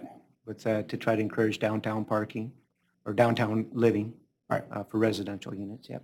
There's no parking requirement for existing buildings, but for new buildings, there's one stall per unit. Okay. So if I buy a downtown building and remodel it into residential and I have 6 units, there's no requirement for me to provide parking. But if I build a new building, then I am required to provide 1 car parking spot per unit. Yes, and I would add the city code offers the opportunity for shared parking. So, for example, I live at Riverside 9, and during the day, most of the parking lots are empty because people go off and go to work. And so the code encourages shared parking where there is complementary uses. And the main reason is big asphalt parking lots that sit empty during certain parts of the day are not good for economic vitality. So you want to use the parking as much as possible. So like the parking behind JCPenney's that gets used never. That was Christmas. built under an old code. Yeah. And it doesn't really provide any sort of economic benefit to the city or the property owners. Wouldn't that mean 225 parking spots? It's got to be part of the record, so we're continuing to ask questions, so. So I'd like to, if I could, Mayor, address 2 things. One is you covered the code issue. I just want to make sure the record's right, that they are providing enough parking per the code, and that our code does allow for shared parking. The other point was brought up about the traffic study and the level of service issue or concern at Mission or Kittitas and Chelan. And so that the regional transportation plan identifies that as a level of service F because it does not take into account the effects of the signal at Yakima and Chelan. So it's actually not operating at a level of service failure. And we actually went through that and looked at that closely in cooperation with engineering and the traffic engineers that did the analysis during this study and realized that even with the development, there's not a level of service problem there.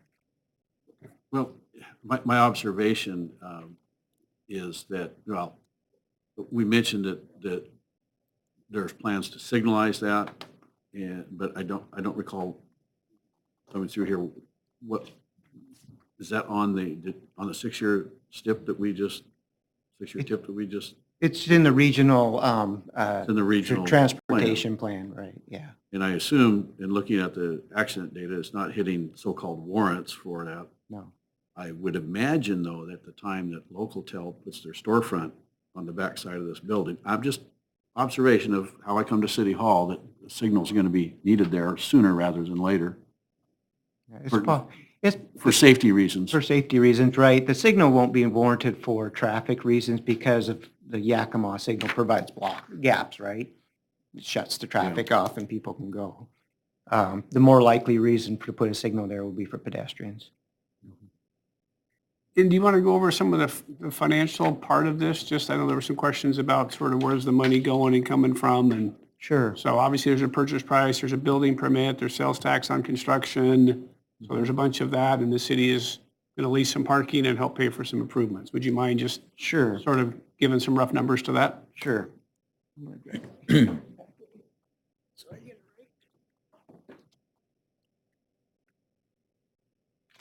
So on the next agenda item in the agenda report is that information. I just thought we want to have that for this part of the public record.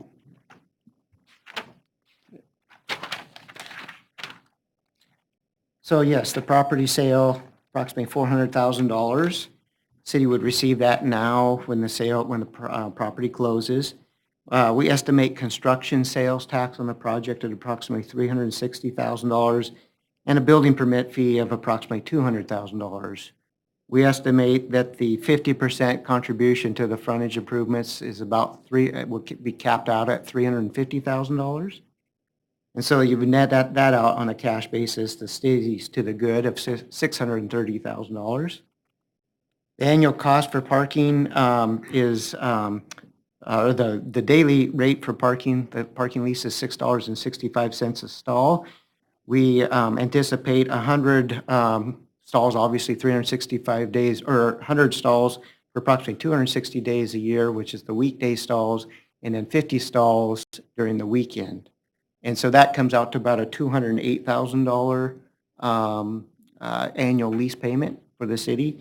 I did, in this agenda report, that's a number I was going to bring up in the next, it's adjusted, it shows 242, but we're recalculated at $208,000. And then the Mission and Kittitas Apartments will actually lease back those stalls that they use at the nighttime from the city. So there'll be some revenue that comes in for stalls used during the night on those public. And it'll be, the parking lease has some requirements that, one, it's automated gate system, and then the apartment operator will have the responsibility to tow vehicles if their tenants are not freeing the stalls up for public parking. So in essence, the first 3 or 4 years of the parking are covered by sale of the land, construction sales tax, building permit, those sorts of things, and then, okay. Great.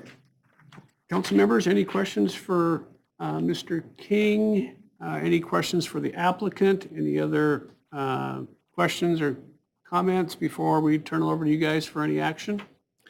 Only one comment I guess I would make is the comment that was made about, like designated parking. I know my son lives in Riverside, California, and not a few blocks from their house is a very nice public park, all kinds of amenities and so forth. But in a typical California subdivision, the park is right across the street are houses. And so the concern there, of course, was that the people that live in the houses didn't have any place to park because everybody would go into the park or in front of their house. And so the city of Riverside issued a parking permit so that, it was a sticker you put in your window and was handled as a parking violation if somebody was parked there and didn't have the parking permit. Is that something that's realistic to, to make sure that businesses have at least some reasonable sense of having a parking stall for somebody that needs to come in, particularly when we're dealing with people like pregnant women or elderly or whatever? Yes, that's a good question. In the progression of parking, as parking changes over time and there's increased parking demand, there's numbers of strategies that can be put into place. And that's what the 2016 parking study analyzed. So it looked at what was the parking utilization in downtown in 2016, and here's how you should plan looking forward. And the permit system was one of the strategies to help utilize spaces better and then ensure where you need to have spaces open up, you use a combination and timed parking enforcement to basically try to maximize parking usage. Because it's very expensive to build more parking, you want to use what you have first. And so this parking garage provides us that opportunity because actually downtown employees, business employees will be able to access this parking garage through a permit system if that is what's implemented at the time as anticipated in the 2016 study. Can't say that will be implemented because that's going to take future council actions and for that program to develop. But I would say it is anticipated. And so that I guess at what point would that trigger something like a permit system, parking or, God forbid, parking meters or those kinds of things? Is this something that with the construction of this building and everybody gets moved in and we start seeing these kind of problems, what's the trigger to move to these other options to other strategy? It's so one of the things we'll be doing is reconvening parking committee. We have been working with downtown to look at these various strategies. We're doing signing right now. And so it really comes down to what are you observing on the street? So there was somebody mentioned, I think Vernon mentioned to redo the study. So it is recommended every 3 to 5 years, you go out and take the counts again and just see what's changing. Because businesses change, something like this comes in, and then you analyze that information, and then it would become a council option at that point to implement XYZ strategy, done generally with consultation of this parking committee. So the study was done in 2016, so we're 3 years, 3 years down. So I guess from where I sit, I guess I think it's reasonable to have another study here to see where we are. See where we are. The threshold for action in those parking studies is when you hit 85% parking utilization. So that's the threshold for action of building more parking, as an example. So we have a little ways to go, but that's on an average basis. So you would want to look at what the parking issues are in the areas. For example, we know certain areas of our downtown have very intense parking, and that's where you implement these other strategies. Steve, could you maybe give a little information or elucidate about Mr. Cox's comment about the improvements, the city paying for the improvements? Could you give us more information on that? Yeah, I think I went through those numbers, and so the city will lease out that parking garage for a minimum of 12 years with 2 re-up periods. And so, yeah, at about $208,000 a year, less whatever revenue is received from the residents who park there at night. And so that will be the city's annual payment for that parking garage, yeah. I'd like to expand a little bit the discussion that Councilmember Bailey started. As I read through that next agenda item, well, the agreement, the next agenda item where construction is not anticipated to actually begin for a couple of years. It must by 2022, but most likely maybe up to another 3 years before construction starts. Couple of questions. If the purchase and sale agreement is approved and we close sometime in September and construction is not starting for a couple of years, what's going to happen with the lot? Is it continue to be used as it is now? So 104 spaces continue to be available at no charge.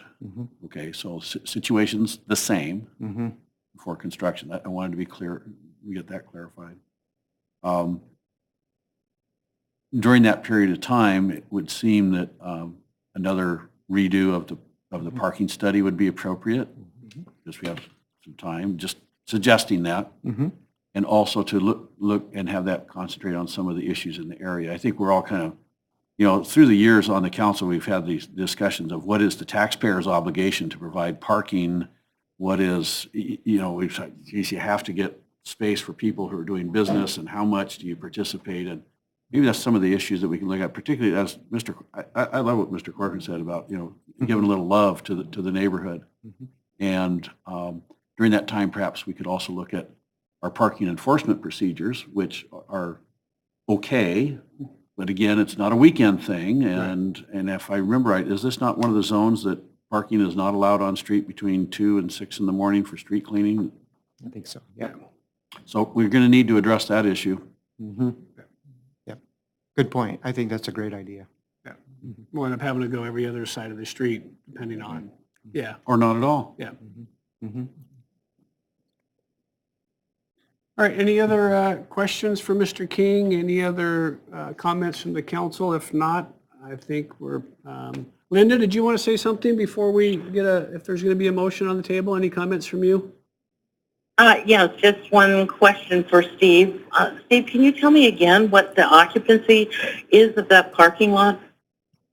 Yeah, it ranges around during the weekdays up to about 50%, 50 to 60%, depending on the day.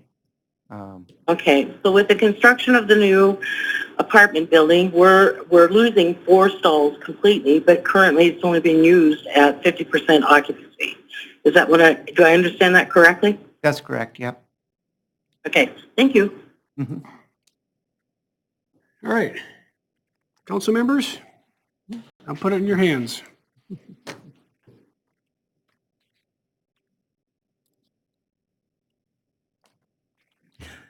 I'd like to make a motion for City Council to approve Resolution Number 2019-37, approving a development agreement between the City of Wenatchee and WA Mission and Kittitas Apartments LLC for the development of multifamily housing in downtown Wenatchee.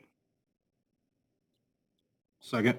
We have a motion by Councilmember Markart, second by Councilmember Poyer, to approve Resolution 2019-37, approving a development agreement between the City of Wenatchee, Washington, between the City of Wenatchee and Washington WA Mission and Kittitas Apartments LLC for the development of multifamily housing in downtown Wenatchee. Discussion. Anybody wish to have any discussion? Your Honor, just one comment. This Yes. is Councilmember Harold. I understand the concerns for parking, and I think we can take a look at that and before construction starts, maybe readdress that. But I'm very concerned about the lack of multifamily housing in this community. We're averaging about a 2% availability rate, and yes, this will be more expensive housing, but it will also free up some of the housing that is not as expensive. Currently, we have a shortage on nursing, we have a shortage on doctors, and that's simply because they'd like to come here to work and to live, but they cannot find housing. It's very important that we move forward. Land is at a premium in Wenatchee, and I feel it's very important for the city to work closely with these developers to offer them incentives so that we can move forward and take care of this problem for affordable housing. Thanks, Linda. Anybody else wish to say anything before we vote or before you all vote? All right, so I'll call for the question. We have a motion and we have a second on the table. All those in favor say aye. Aye. Aye. Opposed? Motion carries. So that concludes our public hearing item. That's the wrong button. So that concludes our public hearing item. It's currently 6:51 PM. Let's take a little 5-minute recess and then we'll re-adjourn at 6:56. And try to get Linda back on. Yeah.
All right, we good? Thanks, Jesse. Linda, you still with us? Hi, Linda. Yes, I'm here. Thank you. All right, back to action items. Our first action item today is the purchase and sale agreement regarding Mission and Kittitas parking lot. So Steve? Good evening, Mayor, Council. This action item happens to just implement the development agreement with more specificity related to the transactional documents. So what this purchase and sale agreement really has 4 major components. Includes a shared parking agreement, the construction agreement for the frontage improvements, the leaseback agreement, which is the use of the parking lot until construction begins, and then a repurchase rights agreement. And the repurchase rights agreement is if the construction doesn't begin, then the city will have the option of buying the parking lot back at that point. So it's pretty straightforward. I will note, I mentioned it before in the presentation, but I will note that there are 2 minor changes that will, clarification. One is that we want to make sure it's spelled out the 50 stalls of public stalls on the weekend are available. And then the other one was the 36 months. And, I remember, the $350,000 cap on the frontage improvements. So those were the only thing different from the documents that we had covered in Finance Committee and Public Works Economic Development Committee. So unless you would like me to go into greater detail, be happy to answer questions. I think we've had this material for quite some time and plenty of opportunity to review it. Thank you, though. All right, I'd entertain a motion if we had one. I'll make a motion for the city council to authorize the mayor to sign the 7th Amendment to the real estate purchase and sale agreement with Mission and Kittitas Apartments LLC for sale of property known as the Mission and Kittitas parking lot, and to further execute the shared parking agreement, construction agreement for frontage improvements, the leaseback agreement following closing, and the repurchase rights agreements, substantial in the form of the documents attached in the staff report. Second. Motion by Councilmember Poyer, second by Councilmember Markart to authorize the mayor to sign the 7th Amendment to the real estate purchase and sale agreement with Mission and Kittitas Apartments LLC for the sale of property known as the Mission and Kittitas parking lot, and to further execute the shared parking agreement, the construction agreement for frontage improvements, the leaseback agreement following closing, and the repurchase rights agreement substantially in the form of the documents attached to the staff report. Any discussion? Hearing none. All those in favor say aye. Aye. Aye. Opposed? Motion carries. Thanks, Steve. Thank you. John McCarty, looks like we got a good bid on the old clarifier. Is that what I heard? Praise the Lord to that. Yes, sir. Excellent. We did. So I am, evening, Mayor Coons, City Council, here to update everybody on the snow melt and old clarifier demolition project that we brought to you guys. Got approval for design. Pacific's wrapped up their design. We went out to bid on Tuesday. Had really good results on that. The bids came in under our engineer's estimate. We estimated it to be about $160,000 to $180,000. The low bidder was Pipkin Construction at $149,000. So we had a really good design and biddable package there, and 6 bidders participated. So that was good to see. The goal of this project is to get that space prepped to be utilized for potential parking in the future. One of the other real main goals of this project was to just clean up that site. We have 2 facilities that are not of use anymore, and they're basically holes in the ground that could, we just need to get rid of those if people are in those areas. So that's kind of what this project will accomplish. Again, we're about $50,000 under budget when we take in design, our construction services and the bid we received. So I was just hoping to get authorization from the council to approve the mayor to sign the construction contract. Not that it matters any, but we're building parking. Yes, sir. Yeah. Your Honor, I make a motion for the city council to authorize the mayor to award the construction contract to the successful low bidder, which apparently is Pipkin Construction, for the wastewater treatment plant snow melt and old clarifier demolition project number SW19-05, and further authorize the mayor to sign a contract on behalf of the city. Second? Motion by Councilmember Kulas, second by Councilmember Bailey to authorize the mayor's signature to award a construction contract to a successful low bidder, that being Pipkin Construction, the wastewater treatment plant snow melt and old clarifier demolition project, project number SW1905, and authorize the mayor to sign any construction contracts. Discussion? Hearing none. All those in favor say aye. Aye. Aye. Opposed? Motion carries. Thanks, you. John. Yep. All right, Steve. WashDOT, North Wenatchee Avenue purchase.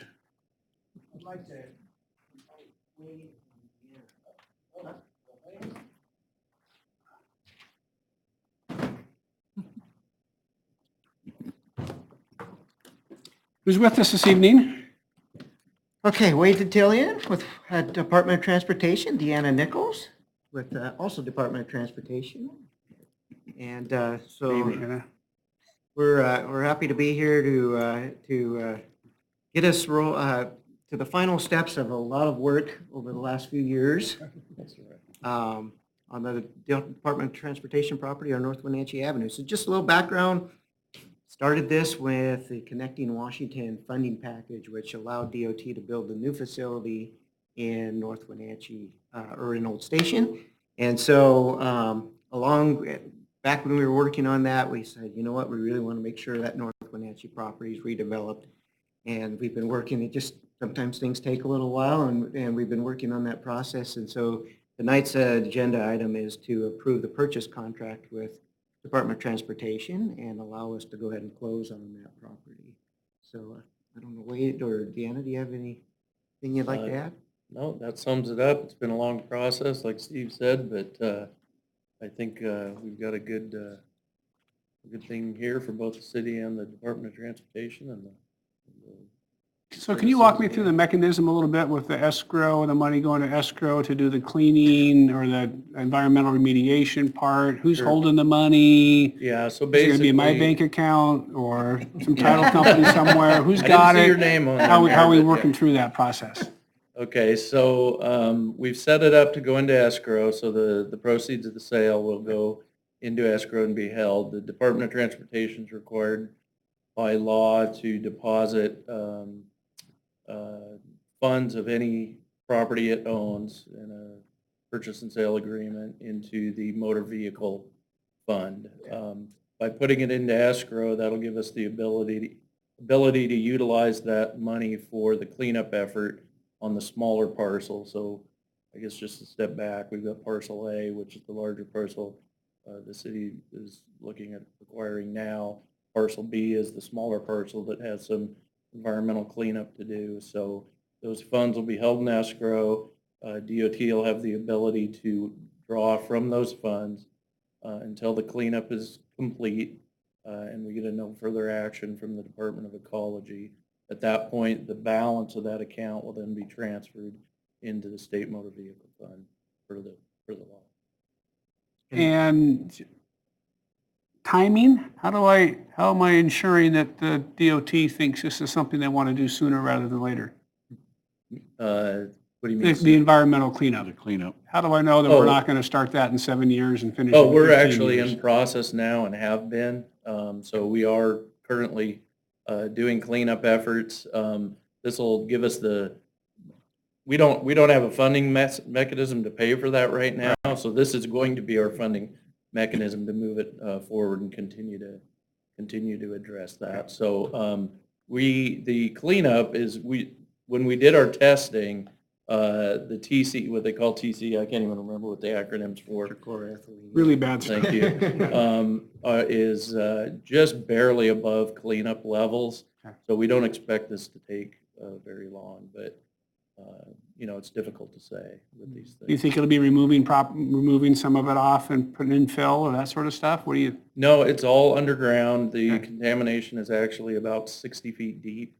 So that's some type of an injection method where they inject some type of a chemical that neutralizes the TCEs. And Got it. that's how they clean it. Out of curiosity, is the the paint shop was there. Is that building still there, or is it being removed as part of the cleanup? The old original building where that generated these TCEs is no longer there. It hasn't been there for years.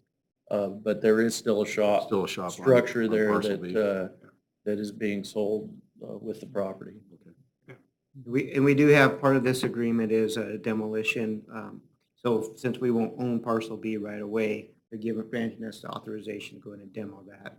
Yeah. That old shop on the. So when we did the appraisals, we had thought that the appraiser was going to give no value to both of those properties, and we were to get a deduction for sort of demolishing both of them. They only gave it to us for the shop.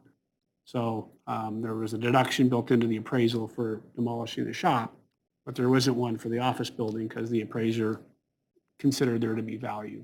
So part of what we're going to do, I think, as we do some RFPs and look for people for proposals, we'll tell them, hey, if you want to keep the building and retrofit it, good for you. If you want to tear it down, that's at your expense, as we sort of shop those. But I think that the big shop area, we're going to probably tear down and demolish.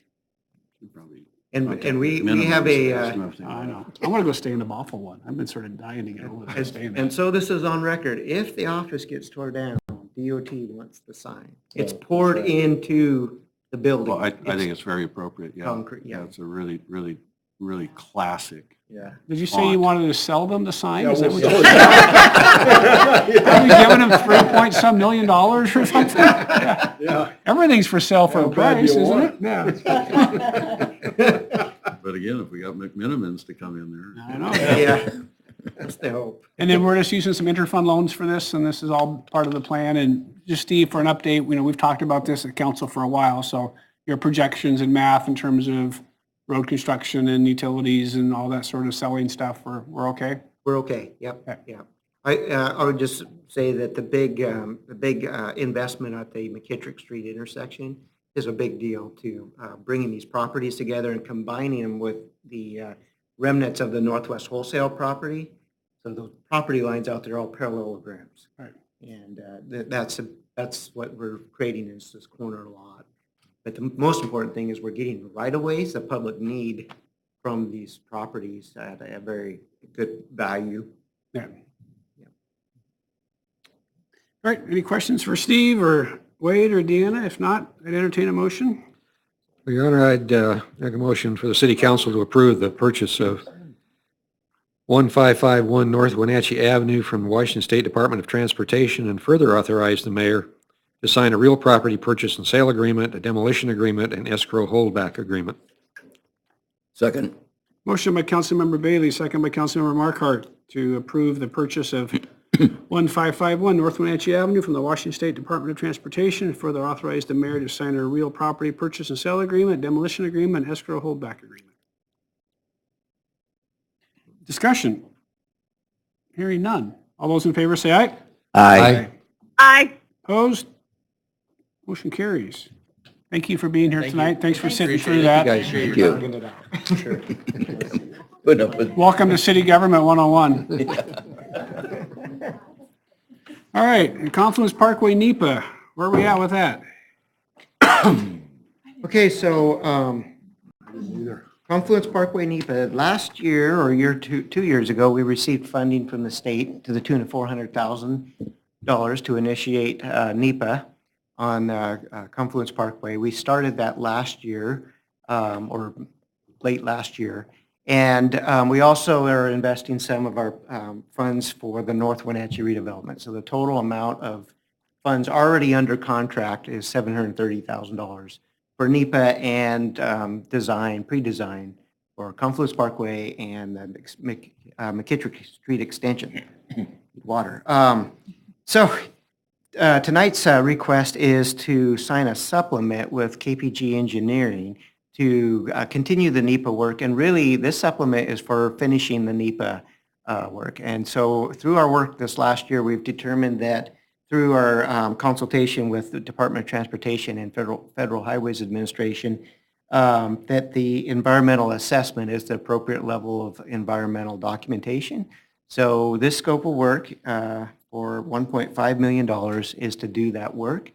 We were able to get some additional funding for our pavement preservation program, some federal funding. Federal funding is going into a project that already had federal funding, so the strings are tied with federal funding made that work. And hats off to the mayor and the work at the Transportation Council to bring that money into our preservation program.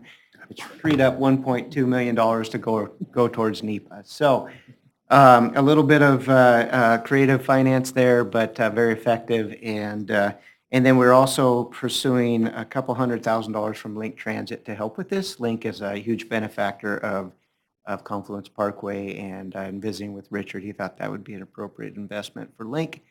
Finally, we're going to spend a little bit of time working around the Valley North Center to try to really figure out how access into Valley North Center can work better. Right now, there's a whole bunch of curb cuts go along there, and you can just pretty much get on the street anywhere, and some of it's a little bit shaky, so that's going to be involved in this work too, because it's all part of Confluence Parkway. So $1.5 million supplement, total project about $2.23 million. And I will tell you, if we can do that for $2.3 million, we are far ahead of where our projections were. The Infra grant had over $4 million for environmental compliance. So that's, I think, the nuts and bolts of it. All right, any questions for Steve? If not, entertain a motion. Yeah, I'd like to make a motion for the city council to authorize the mayor to sign supplement number 2 with KPG Engineering. Second. Motion by Councilmember Markart, second by Councilmember Kulas to authorize the mayor to sign supplement number 2 with KPG Engineering. Discussion? Hearing none. All those in favor say aye. Aye. Aye. Opposed? Motion carries. Thanks, Steve. Can I go home? No. You're gonna go walk 5,000 miles. walk. So quick couple 3 updates. They'll all be sort of fun. For those of you that don't know, Mr. King is going on a walkabout. Leaves tomorrow, is gone for 7 weeks, walking through Europe, which is probably one of the reasons why you saw all of his items tonight, because he will be gone for 7 weeks. So the rest of us are going to try to pick up his pace. That includes Allison, Steve Smith, myself, Rob, everybody going to try to pick up and keep these projects going. So congratulations for getting all this stuff done, and enjoy your 7 weeks in Europe walking. We were in the bond market earlier this week for $14 million. And Brad, just let's guess at the, Mike, you can't answer, knock it off. So our all-in interest cost for 20-year bonds, let's give a guess. 375. What'd you say, 375? Okay, anybody else? 2.62. Whoa. Let's go get some more. This is, the bond market has taken a pretty interesting drop, and this is the lowest interest rates on municipal financing in Dave Tregersher and Roy Cogan can ever remember, at least in the last 20 years. So Almost giving it away. congratulations to Brad and the team. That was a lot of work and a lot of back and forth. There was just, again, just a little bit more complicated than normal for some reason to get us to the finish line, but we got there on Wednesday. So thanks to Brad and his team for getting that to the finish line, and all the folks that are doing that. Marble. Total asset package? Well, the way they do it is just, don't ask me why, I just close my eyes. $12 million of face value bonds purchased for $14 million. So they gave them higher interest rates, so everyone paid a premium for them. We just wanted our $14 million. We didn't care how they, so we get $14 million. And we'll have it in a week, 2 weeks. Next week. Okay. Yeah. And they were, yeah.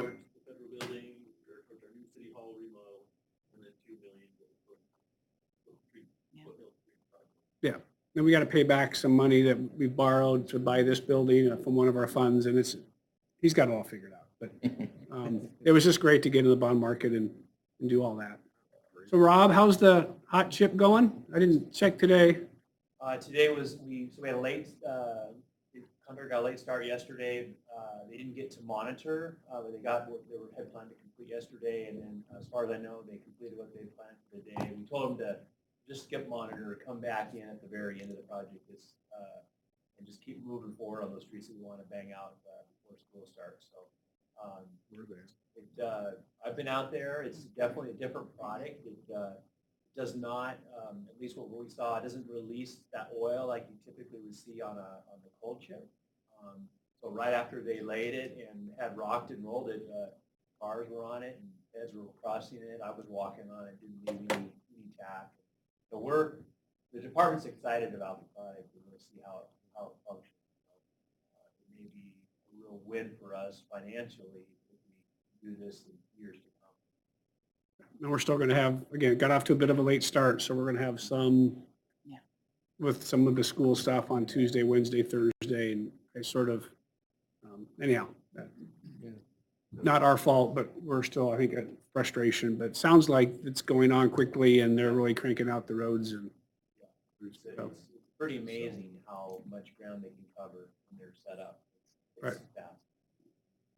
Yeah, it really looks, I mean, it looks like an overlay. I have not gone on, I haven't been on a street that had it yet, so I haven't been on. Well, they were able to do just yesterday, essentially the complete length of Russell and Ferry between Miller and Mission, the couplet. Yeah. Good. I'll go drive on it tonight on my way back, just to, I want to see what it drives like. And I think only one rock hit my windshield, so. Okay. Send the bill to Jammerman. All right. Yeah. All right, Allison, anything else to add? The Eastern license plate frame. Someone from Central threw it at me. I would just say, one other thing that Steve made sure we got a debrief with USDOT on the infra grant, so we were not successful. However, very excited, and he sent an email out to all of you in the top 40 projects. So that was huge. That was a great conversation, and we are working away on NEPA and are having great conversations with the PUD and working through the process in the Huron Natural Area. And you guys all got the email from Steve regarding the post-infra follow-up, so you guys got all that and can read how that went. And all right, so next week we don't meet? Yeah, Mark, go ahead.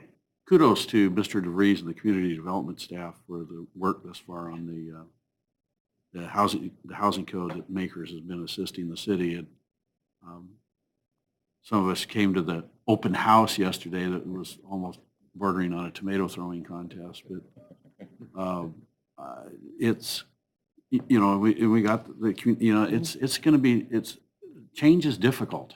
Yeah. And what I find in this arena is change is difficult for the people who are doing the housing.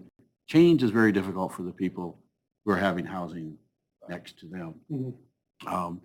And yet I think questions were very well handled. The session didn't, there was some excitement there, but I think it went pretty well.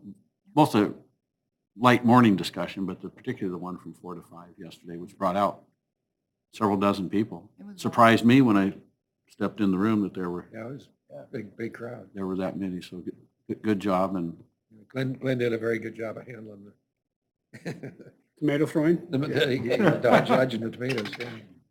Yeah. So we've got, a couple of weeks with no meetings. I guess we meet again on the 12th. I think everything else seems to be going. Yep, we're starting in earnest on the budget process, capital facilities plan. We have a couple meetings set up regarding homelessness and meeting with some property owners and then meeting internally, just continuing to do everything that we can. And also you heard the city of Wenatchee East Wenatchee took action on House Bill 1406. Yes. We'll be bringing that to you in work session in September, looking at that and the options there, and then we'll bring the letter of intent after that work session. So. Yeah, they did the letter of intent first. Yeah. All right. Thanks, everybody. Steve, have a great trip. Yep. Yeah. Don't get lost. See you next year. Keep your phone on. Bye. All right. Thanks, Linda. Bye, Linda. Thank you, Linda. I got locked out Huh? last night. Yeah.